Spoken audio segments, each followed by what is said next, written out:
you, June, for that sweet introduction. I have to say right off the bat, I'm terribly nervous, so if I ramble, just ignore. I don't often do presentations, so here goes nothing.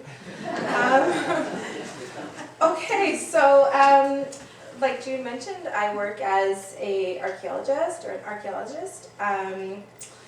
I've only been doing this work for the past few years. I did some museum work before that. I'm actually considered quite old for a field tech. Most field techs are straight out of university or working while they're in university. So I'm like the mama in the crew. In fact, a couple of the girls are younger than my older daughter, so it's an interesting experience. But it's my privilege to chat to you all today about what I do. I'm just going to basically go through the basics of archaeology and how it's practiced in Ontario. I'm going to pepper that with my experiences. And I thought I'd bring up a little bit about loss too, just because we're talking a bit about the Constitution. Part 4 of the Constitution talks about the preservation of archaeological sites and supporting the investigation of sites that can't be protected by licensed archaeologists. So obviously I support that, and I think we all do. Okay, so just a bit about myself, if you want to click to the next slide.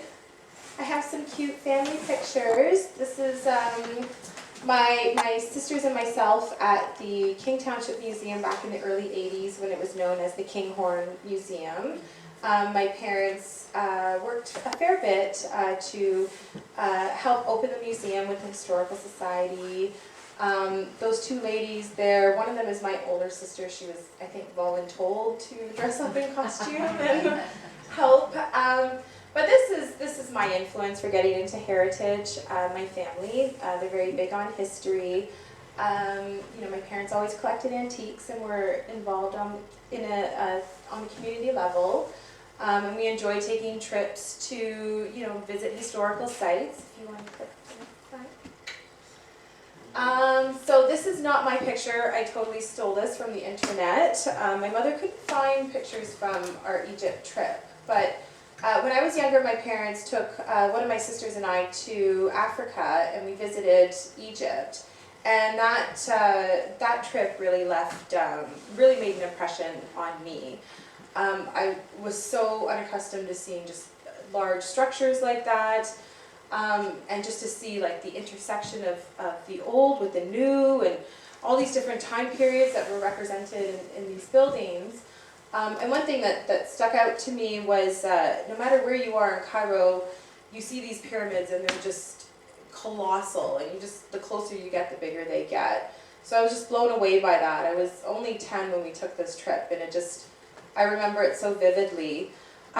We visited Karnak as well, a temple complex just outside of Luxor. And I remember being slightly bored. I remember thinking that everything looked just very beige and a bit boring, but our tour guide mentioned that if you get close enough to the inscriptions on the pillars and the temple walls, you notice that there's pigment that's still visible. And I did. I pressed my nose up against these pillars, and I could see pigment that, was painted there like thousands of years ago. And that really brought it home to me and really brought the temple to life. It didn't look very boring anymore, and I could imagine somebody taking their time painting this structure. Pardon me. I'm also getting over a cold.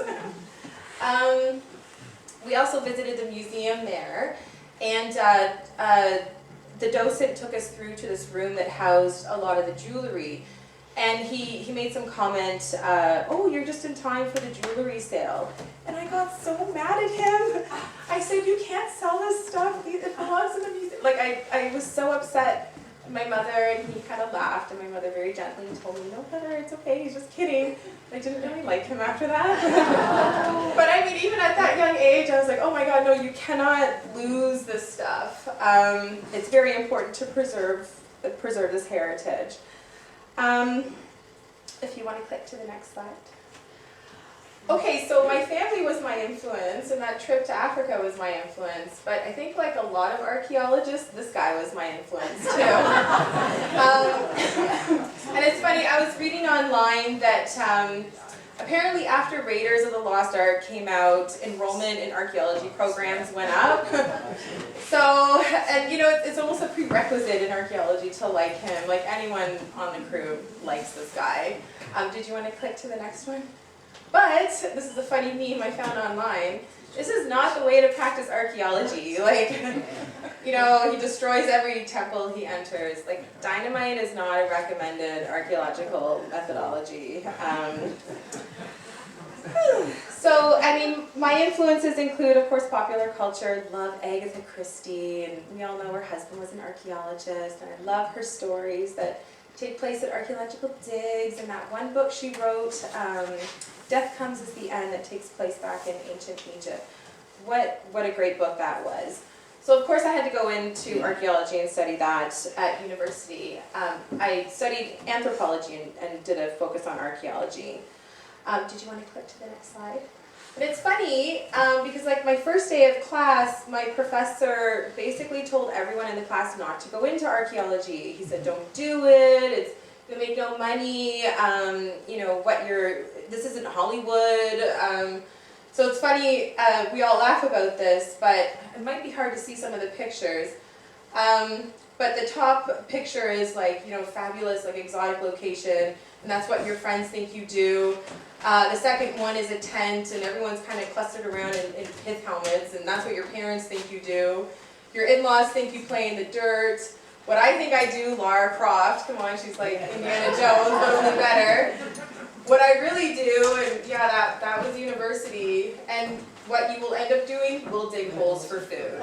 Okay, so, I mean, that's basically it. So he was kind of right, and I've heard other students talk about their professors kind of, you know, dissuading them from going into archaeology. But really, you can make a success out of anything if it's your passion. I mean, you're probably not going to make boatloads of money. You know, it's really important to pursue your education and get your licensing. I mean, you'll definitely make more than a field tech if you do that, but it certainly is possible. Okay, so getting down to the basics and how archaeology is practiced in Ontario. The Ontario, I guess we can leave it on because I don't have another slide. Anyway, okay, so the Ontario Heritage Act, which came into being in 1975, really mandated how archaeology is to be practiced in Ontario. And it's covered under Part 6 of the Ontario Heritage Act. There was some prior legislation, I'm not so super familiar with legislation, but there was a Royal Ontario Museums Act in the early 1900s, and of course there was an Archaeological Sites and Monuments Board. But the Ontario Heritage Act is really what really pushed for the preservation and protection of archaeological sites deemed to have cultural heritage value or interest. Now, the Ontario Heritage Act, the criteria for that is, and I'm going to read this because I don't have this memorized, cultural heritage value is determined by the information value that the site presents, so if it contributes to the local, regional, provincial, national archaeological history, the value to the community, value as a public resource if it enhances the public's understanding and appreciation of Ontario's past, and also certain Indigenous sites always have cultural heritage value or interest, such as Paleo-Indian sites, which are the oldest in Ontario. Large, dense lithic scatters, and lithics are stone tools or the debitage that results from making stone tools. Woodland period sites from 350 to 3,000 years ago, and the woodland period is characterized by village settlements and ceramics, and sacred or burial sites. So also mandated is that an archaeologist in Ontario needs to be licensed. Not just anyone can go out and do field work. You need to have your license. There's 3 levels of licensing in Ontario. Avocational, you don't need a bachelor's degree for this or previous field experience. You do need to be mentored by someone who does have experience or has a license. You can't collect artifacts, but you can research and investigate sites. The second level is a research license. You need a bachelor's degree for this. You can lead crews, but you're working under the direction of a professional archaeologist. And the professional archaeologist is the highest. You need a master's degree for this, and you're responsible for the overall project management. Pardon me. Also mandated is that you need to write a report. After every stage of field work that you do, you need to write a report and submit it to the ministry. The Ministry of Tourism, Culture and Sport. The ministry maintains a database of all registered sites and files these reports into a register. Okay, what you must also do is follow the ministry's standards and guidelines for consultant archaeologists. And this is a great document. It was compiled by a bunch of people, the ministry, professional archaeologists, other leaders in the industry to create, pardon me, my apologies, to create a really great document, how to do field work. This creates or helps to facilitate more responsible and accountable field work. So most of the archaeology that's done in Ontario is triggered by development. So you'll find like archaeology mentioned in the Planning Act, you'll find it mentioned in the Environmental Assessment Act, and many municipalities develop archaeological master plans, resource or management plans to help guide their planning decisions.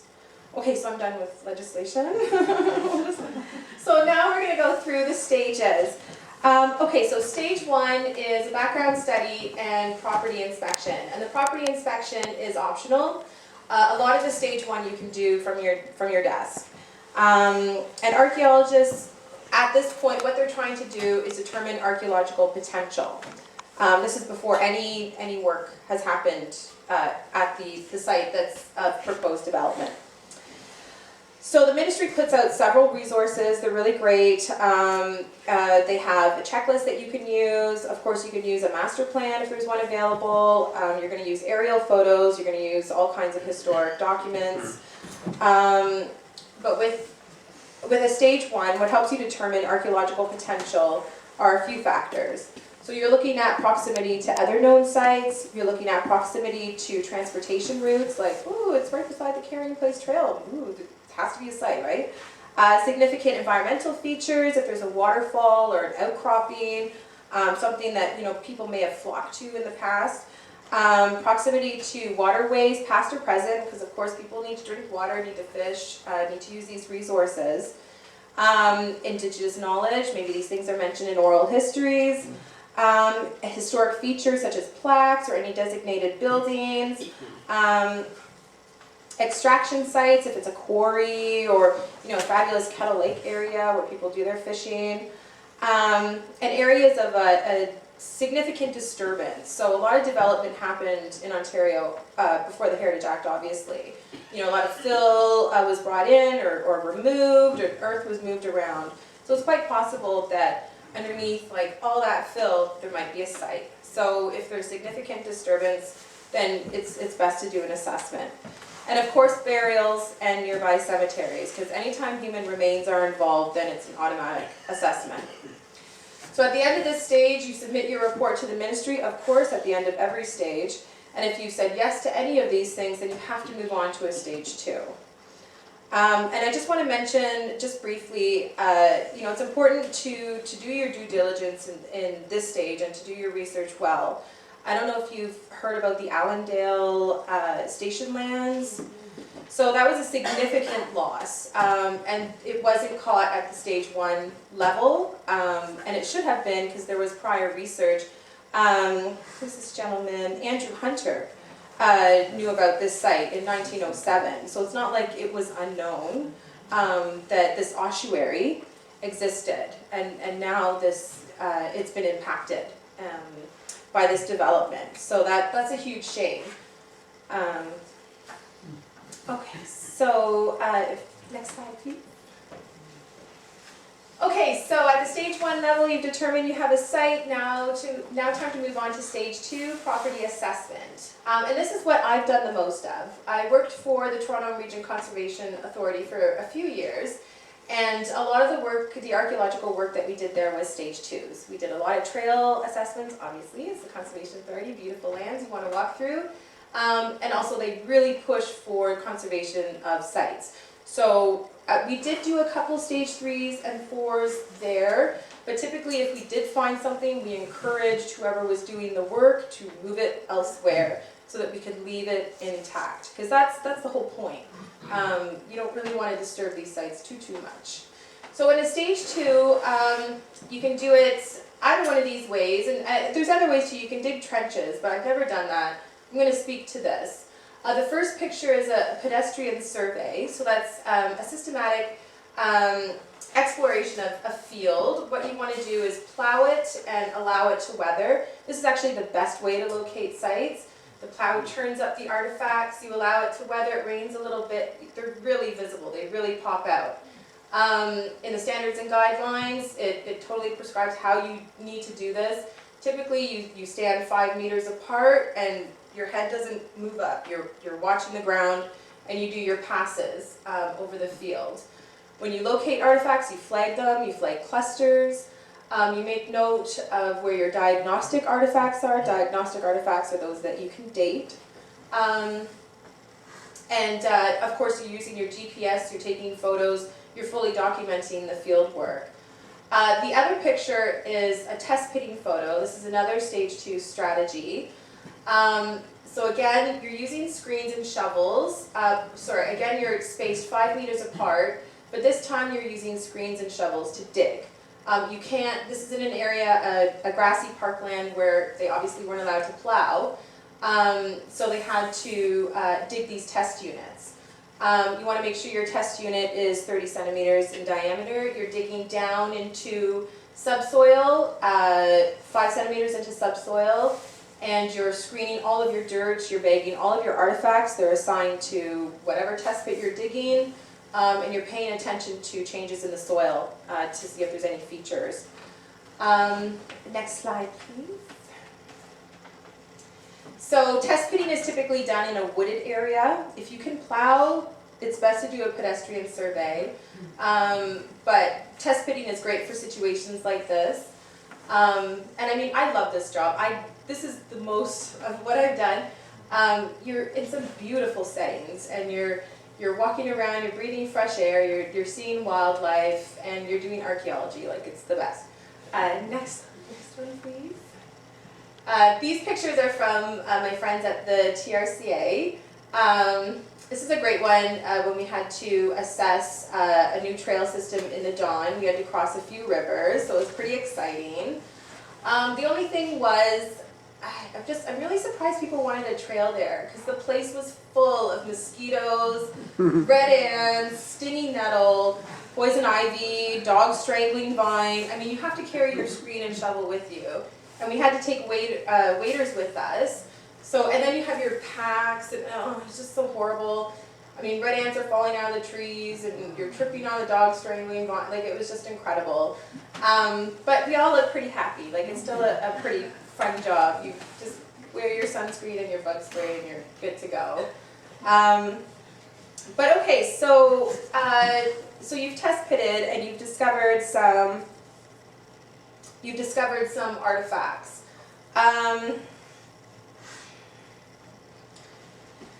So reasons to move on to a stage 3 would be pre-contact diagnostic artifacts within a 10 by 10 meter area when you're doing a pedestrian survey, any indigenous ceramics, isolated Paleo-Indian or early archaic diagnostic artifacts, and post-contact sites containing at least 20 artifacts that date to the period of use before the 1900s.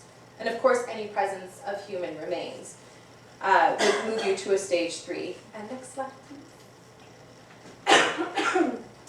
Now, this is a picture of the Mohawk Residential School in Bradford. It's a bit far from our area here, but this is a stage 3 that I've been volunteering on for the last 2 years. I'll talk a little bit more about the project itself, but I just wanted to mention that during a stage 3, what you're trying to do is determine the size of your site, the extent of your site, because you know you have a site now. You're trying to determine the characteristics of the artifacts. You're going to collect a representative sample of the artifacts, and you're going to assess whether or not the site has cultural heritage value. So you do that by strategically placing 1 meter test units. Now this project is a very poignant project. I mean, we all know about residential schools. I wanted to work on this project because all the buzz that was coming out about truth and reconciliation, I wanted to do my part. I was actually kind of feeling guilty about celebrating Canada Day and all of that. So Canada Day was actually my first weekend at this site. But this project is a partnership between the Woodland Cultural Centre in Bradford, the Archaeological Research Associates, which is a CRM firm, a cultural resource management firm out in that area, the Ontario Archaeological Society, and the Mohawk Village Park. And it's in contribution to the Save the Evidence campaign. Now this building, this residential school, had fallen into disrepair, and the Woodland Cultural Centre wanted to use it as an interpretive centre to teach people about residential schools. It was built in 1903, and it remained open until 1969, and the last student left in 1970. And just prior to that, I'm going to throw some dates out at you. The Mohawk Village in this area was established in 1785. Between 1828 and 1830, a day school was established by the New England Company. A larger facility was constructed west of that school in 1858 on this property. And between 1861 and 1903, several additions were made. In 1903, the school was set on fire by some students and burned, but it was rebuilt the same year. This is the one. Now, it started off as a trade school for mechanics, but it turned into a farming school. And it's pretty sad. There were barns and huge orchards. The children had to tend the orchards, but they weren't allowed to eat the apples. And if they did, they were severely disciplined. The boys had to take care of the cows, milk the cows, but the children were not allowed to drink the milk. They were given powdered milk. And actually the school was nicknamed the Mush Hole by the students, the survivors of this school, because they basically ate porridge 3 times a day that had weevils in it. It's really difficult, working on this site. We get a lot of visitors, a lot of the elders come by, a lot of survivors from the school, and the stories that they tell us are just terrible. And as a mother, I couldn't even imagine having my child taken from me and taken to this place where it was just so cruel and so cold. And I think it's really important that these reconciliation efforts. And the Woodland Cultural Centre really pushed for this archaeological assessment to be done because this is on reserve land, it's federal, so the Ontario Heritage Act doesn't apply. There's no mandate for archaeology. So this is all volunteer and done as a reconciliation effort. Next slide. So this is the former apple orchard at the residential school. It's kind of hard to see, but there's stakes pounded in every 5 meters. So when you're starting your stage 3, what you need to do is establish a grid. So you have a datum that you can link to your development map, and you create your baseline, and then you establish your grid. And it's all put in using a transit. And this is so you can recreate the site in space. Now we use tripods when we do stage 3s. You don't need the little screens because you're pretty stationary when you're digging a 1 meter unit. And you want to put your 1 meter units where you want to investigate what's going on. And the field director wanted to investigate the apple orchard because there was a terrible rumor that's been going around the community for decades that there were remains of infants buried in the apple orchard. I'm very happy to say that no remains have been found at this school so far in the last couple of years. But it's not unheard of that remains are found at residential schools. But no remains have been found in this apple orchard. So of course, like with any stage in archaeology, you're going to be photographing the field conditions. Stage 3 calls for an extensive background study and background research. Next slide, please. So because there was so much building happening at this site, the units are incredibly deep. I went out there with a few co-workers. The 3 of us took a day to dig a unit. Usually I can dig a unit in about an hour or so. This was not happening. There's so many depositional layers. You can see some like burn activity, a lot of clay. It's in the hull demand area, so it's very clayey. You can see that guy like in the unit. I saw some man like emerge from a unit. I didn't even know he was in there, and he was like the biggest man. And he crawled out of this unit, and it had engulfed him. The ministry does have like regulations. If a unit is deeper than I think 120 centimeters, you need shoring because it can be dangerous. So some of the units that are super deep need to be taken deeper when they do the stage 4. But my field director mentioned that during the stage 3, they found a total of 18 features that included burn layers, refuse pits, and trenches, and those will be investigated during the stage 4. You do find features during a stage 3, but you don't dig into them. You wait until you do the stage 4. Okay, so next. So these are some of the artifacts that they pulled out. So of course you're seeing marbles and coins, you're seeing some ceramics and some whiteware. There's an intact bottle, which is unusual. Typically, everything's broken when you pull it out. Next slide, please. Here are some more artifacts that were pulled out: a fork, bottleneck, there's a toothbrush at the top there. One thing that's interesting are these flakes that were found.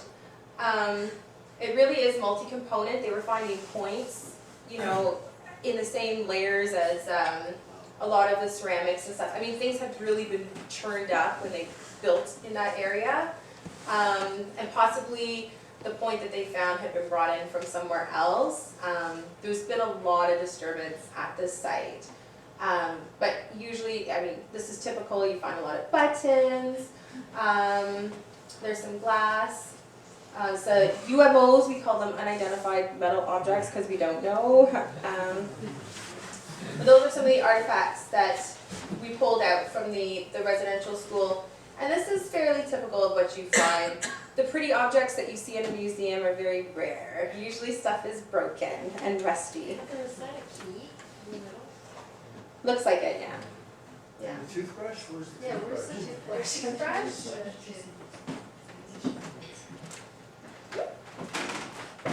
It's up there. Yeah. It doesn't have the handle, but you can see the holes where the bristles would have been. Yeah.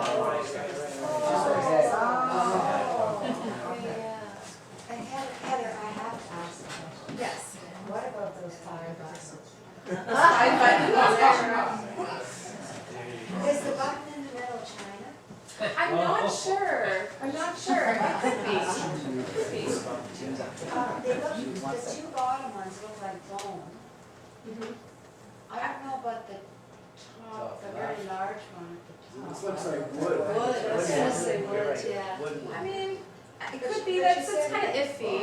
The soil gets all mixed up, so it's sort of maybe hard to tell.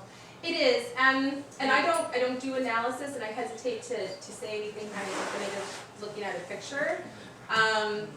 These things were collected and then cleaned kind of quickly in the field. I'll wait till they come out of the lab and someone says that they are that material, but they could be like early plastic, they could be ceramic, they could be metal. Yeah.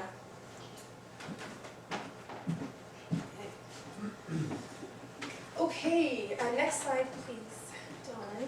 So that's a toy train that was found. So I mean, at least they had some toys. Oh my God, these poor kids. And you can see all the rocks in there. Like the layers that we were going through are crazy. We would have like a brick layer that we'd have to get through. Then we'd have like a gravel layer. So sifting took a lot of time at this site.